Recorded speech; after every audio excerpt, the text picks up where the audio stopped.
District legal service authority અને શ્રી અંબે માતા વિદ્યાલયના ઉપક્રમે બાળકોના અધિકાર અંગે કાનૂની જાગૃતિ કાર્યક્રમનું આયોજન કરાયું હતું।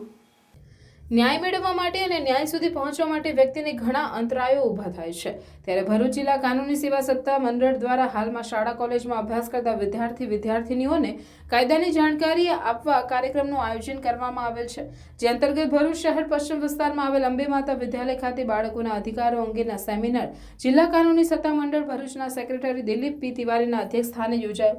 શાખાના પ્રિન્સિપલ હરેન્દ્રભાઈ ભગત દ્વારા પરિચય અને સ્વાગત કરવામાં આવ્યું। આ કાર્યક્રમના વક્તા જ્યોતિકાબેન પરમારે પોસ્કો એક્ટની જાણકારી આપતા 10-11-12ના વિદ્યાર્થીઓએ શા બાબતની કાળજી રાખવી તે અંગે ધ્યાન દોરી બાળકોને મળતા અધિકારો અંગે જાણકારી આપી। ભરૂચના જજ એ.કે. મહેતાએ ભારતીય બંધારણમાં સમાન ન્યાય તેમજ કાયદાના સમાન રક્ષણ માટે ન્યાય મેળવવામાં અડચણ ન પડે તે માટે તમામ વ્યક્તિઓને સક્ષમ બનાવવા બાબતે ધ્યાન દોર્યું। નાલસાની યોજના મુજબ child friendly legal service two children and care production મુક્તપણે બાળક સાથે વર્તન કરવા ઉપર અને બાળકનું રક્ષણ કરવા ઉપર ભાર મૂક્યો હતો। બાળ મજૂર પ્રતિબંધ અને નિયમન અધિનિયમ અંગે માહિતી આપી હતી। જોખમકારક જગ્યા ઉપર બાળકોને કામ ઉપર રાખી શકાશે નહીં તે અંગે ઉદાહરણ આપ્યું હતું। આ કાર્યક્રમના અધ્યક્ષ દિલીપ પી તિવારીએ ભરૂચ જિલ્લા કાનૂની સેવા સત્તા મંડળ અંગે માહિતી આપી હતી। આ કાર્યક્રમમાં અંબે માતા વિદ્યાલયના ઉપપ્રમુખ અંજનાબેન હાજર રહ્યા હતા। અંબે માતા વિદ્યાલયના પ્રિન્સિપલ અને કાર્યક્રમના આયોજન હરેન્દ્રભાઈ ભગતે કાર્યક્રમનું સફળ સંચાલન કર્યું હતું। અમુક તમારા શરીરના પાર્ટ્સ છે, એ પાર્ટ્સ પર ટચ કરવા એક ખરા એમ એ બેડ ટચ છે, ગુડ ટચ છે। જ્યારે તમારા માથા પર હાથ ફેરવે છે, કોઈ પ્રિન્સિપાલ તમને તો કદાચ તમે સાબતી આપતા હોય છે। અમુક એવા તમારા શરીરના પાર્ટ છે કે તમારા જે છાતીનો ભાગ છે કે તમારા પાછળનો ભાગ છે, તો એ જગ્યા પર તમારા ટચ થાય છે, તો તે તમારા માટે બેડ ટચ છે। તો એવી રીતે સેમ વસ્તુ એ કિશોરો સાથે બી થાય છે। અમુક એવા અપશબ્દો કેવા કરવામાં છે, કેમ કે આ લોકોની જો કદાચ લેંગ્વેજ વાત કરીએ તો છોકરાઓ સાથે ઉભા હોય તો ગાર વગર કદાચ અમુક વાત ના થઈ શકતી હોય, એ રીતના લેંગ્વેજ હોય છે।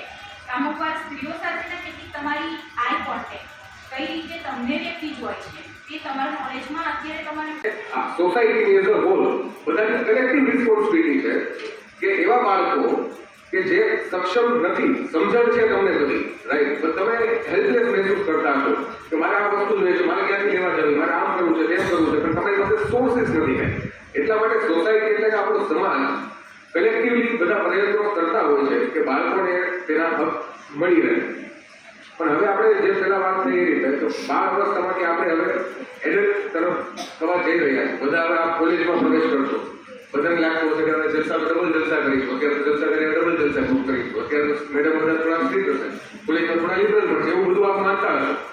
પણ એટલા પણ તમે લિબરલ નહીં થઈ જતા કોલેજમાં જઈને કે તમને તમારા હકની જ ખાલી ખબર પડે ને ફરજની ખબર ના પડે।